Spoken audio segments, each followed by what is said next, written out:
एक समय में एक बूढ़ा शेर जंगल में रहता था। वह जंगल का राजा भी था। जब ये शेर बूढ़ा हो गया तो उसने एक मंत्री रखने का विचार किया। अब राजा ने लोमड़ी को अपना मंत्री बनाने की सोची। वह जंगल के सभी जानवरों से बुद्धिमान मानी जाती है। लोमड़ी ने शेर की बात मानी।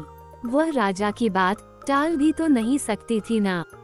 शेर राजा ने अपने मंत्री को उसकी जिम्मेदारी समझाते हुए बताया, मैं तो जंगल का राजा हूँ, इसलिए शिकार करने नहीं जा सकता।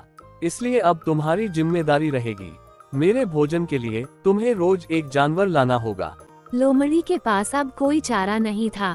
उसे अपने राजा के लिए भोजन ढूंढने जाना ही पड़ा। रास्ते में उसे एक गधा मिला।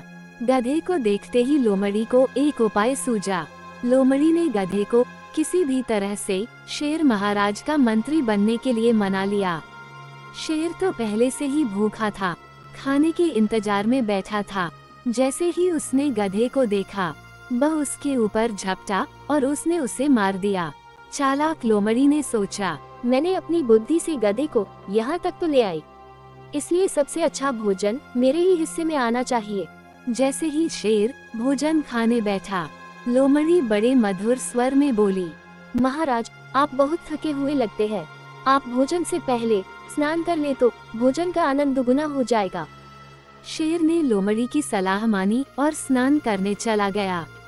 लोमड़ी ने मौके का फायदा उठाया और गधे का दिमाग, जो सबसे अच्छा भोजन था, वह जल्दी जल्दी खा गया।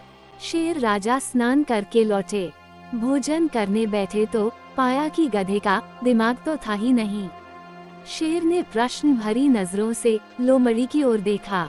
चालाक लोमड़ी ने हंसते हुए कहा, अगर गधे का दिमाग होता तो वह आपका मंत्री बनना क्यों स्वीकार करता महाराज। सोच समझकर कार्य किया जाए तो सदा सफल होता है।